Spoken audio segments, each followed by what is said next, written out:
Bismillahirrahmanirrahim. Lorsqu'on évoque le soulèvement de l'imam Hussein ibn Ali, que la paix soit sur lui, il est essentiel de comprendre que son mouvement ne constitue pas un événement isolé à l'histoire islamique.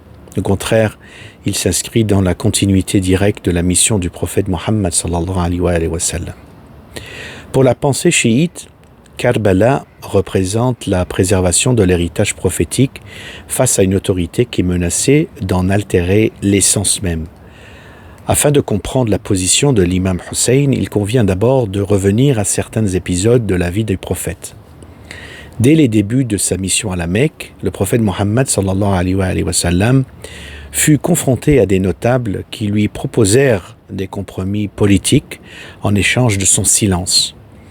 Selon les récits historiques, les chefs de Quraysh lui offrirent richesse, prestige et pouvoir à condition qu'il abandonne son appel au monothéisme. La réponse du prophète est devenue célèbre dans la tradition islamique. Il déclara de même, si l'on plaçait le soleil dans sa main droite et la lune dans sa main gauche, il n'abandonnerait jamais sa mission. Cet épisode illustre un principe fondamental. La vérité ne peut être sacrifiée au profit d'avantages politiques. Plusieurs décennies plus tard, l'imam Hussein alayhi salam se retrouva face à une situation comparable. Yazid lui proposait non pas l'abandon de l'islam, mais la reconnaissance d'un pouvoir que l'imam considérait contraire aux valeurs enseignées par son grand-père. Accepter cette allégeance aurait signifié donner une légitimité religieuse à un système qui jugeait incompatible avec la justice. Le prophète Mohammed sallallahu alayhi wa sallam enseigna également que le croyant ne doit jamais demeurer indifférent face à l'injustice. Un hadith largement rapporté affirme « Le meilleur djihad est une parole de vérité prononcée devant un dirigeant injuste ». Cette parole trouve une résonance particulière dans l'attitude de l'imam Hussein alayhi salam. Son opposition à Yazid la'natullah alayhi ne fut pas motivée par une ambition personnelle. Les historiens rapportent qu'il savait parfaitement le rapport de force qui lui était défavorable. Pourtant, il considéra qu'un silence complice aurait été plus dangereux pour l'avenir de l'islam que le sacrifice de sa propre vie. L'enfance même de l'imam Hussein témoigne de son lien privilégié avec le prophète. De nombreux récits rapportent que le prophète Mohammed sallallahu alayhi wa sallam portait souvent al-Hassan ou al-Hussein sur ses épaules. Un jour, alors que le prophète prononçait un sermon, les deux enfants tombèrent en marchant vers lui. Il interrompit son discours, descendit de la chaire et les prit dans ses bras avant de reprendre sa prédication. Cet épisode, rapporté dans plusieurs recueils de tradition, montre l'affection exceptionnelle que le prophète portait à ses petits-fils. Donc, plus célèbre encore, la parole prophétique, chez les Omari, chez les Rafidi, tout le monde la connaît. C'est « Hussein est de moi et je suis de Hussein ». Les savants chiites ont longuement médité sur cette formule. Si Hussein est issu du prophète par filiation, comment comprendre que le prophète soit également de Hussein? Selon de nombreux commentateurs, cette expression annonce le rôle futur de l'imam dans la préservation du véritable message islamique. Autrement dit, la survie spirituelle de l'héritage prophétique passerait en partie par le sacrifice de l'imam Hussein alayhi salam à Karbala. Donc, il faut comprendre que c'est précisément ce principe que l'imam Hussein considérait menacé sous Yazid.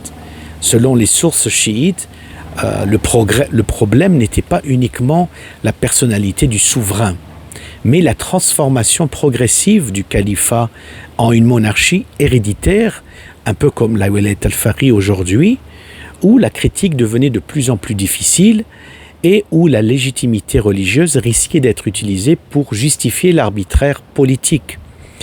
Alors, il y a une anecdote révélatrice concerne l'entrée de l'imam Hussein alayhi salam à la Mecque avant son départ vers l'Irak. de nombreuses personnalités vinrent le rencontrer afin de le dissuader de poursuivre sa route. Parmi elles figuraient des hommes sincèrement inquiets pour sa sécurité. L'imam écouta leurs conseils avec respect, mais demeura convaincu que son devoir dépassait sa propre personne. Il estimait que certaines situations historiques exigent un témoignage moral, même lorsque l'issue paraît défavorable. Cette attitude rappelle celle de plusieurs prophètes mentionnés dans le Coran. Le prophète Moïse se présenta devant Pharaon, malgré la puissance écrasante de ce dernier. Le prophète Abraham refusa d'adorer les idoles, malgré l'hostilité de son peuple. Dans chaque cas, la vérité fut défendue, non parce qu'elle garantissait la victoire immédiate, mais parce qu'elle constituait une obligation morale. Le jour de Ashura lui-même fournit une des leçons les plus remarquables de l'histoire islamique. Alors que ses compagnons étaient peu nombreux, l'imam al-Hussein alayhi salam leur donna l'autorisation de partir. Il éteignit même les lumières du camp. Selon certains récits, alors que ceux qui souhaitaient quitter les lieux puissent le faire sans honte. Pourtant, ses compagnons choisirent de rester. Cette scène est unique dans l'histoire des conflits humains. Un chef qui offre à ses partisans la possibilité de s'en aller à la veille d'une bataille presque certaine d'être perdue. L'enseignement qui découle de cet épisode est fondamental. L'engagement moral n'a de valeur que lorsqu'il est librement consenti. La fidélité des compagnons de l'imam Hussein alayhi salam ne reposait que ni sur la peur, ni sur l'intérêt matériel, mais sur une conviction profonde. Dans la pensée beaucoup des Maharajas, dont Sayyid Sistani ou Sayyid Shirazi, cette leçon demeure pleinement actuelle. Après plusieurs reprises, Sayyid Sistani a rappelé que le pouvoir politique doit rester au service de la population et que la légitimité d'un gouvernement dépend de sa capacité à protéger la justice, la dignité humaine et les droits fondamentaux. Il insiste également sur le fait qu'aucune autorité terrestre ne peut exister ou plutôt ne peut exiger une obéissance contraire aux principes moraux et religieux, mais ne peut exister à travers l'intimidation et la torture. Cette vision s'inscrit directement dans l'héritage de l'imam Hussein. Elle ne prône ni le désordre, ni la révolte permanente. Il affirme simplement qu'il existe une valeur supérieure à toute autorité humaine, la justice. Lorsqu'un dirigeant respecte cette valeur, il mérite le soutien de la population.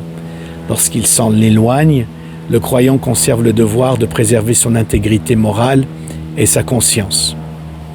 Donc l'histoire de l'imam Hussein ne peut être comprise qu'à la lumière de la vie du prophète Mohammed sallallahu alayhi wa sallam. Depuis les premiers jours de l'islam jusqu'à Karbala, un même fil conducteur apparaît. Le refus de sacrifier la vérité pour obtenir la sécurité, le pouvoir ou les avantages matériels. Le prophète refusa les compromis des notables de la Mecque. L'imam Hussein refusa de légitimiser un pouvoir qu'il jugeait injuste. Entre ces deux événements se dessine une même éthique, celle de la fidélité aux principes, même lorsque leur défense exige le plus grand des sacrifices. C'est pourquoi, plus de 13 siècles après Karbala, le nom de l'imam Hussein alayhi salam demeure associé non seulement au martyr, mais également à la dignité, à la liberté de conscience, à la responsabilité morale face à l'injustice et surtout à sa distanciation face à une autorité politique se disant un système islamique. Sur ce, à la prochaine.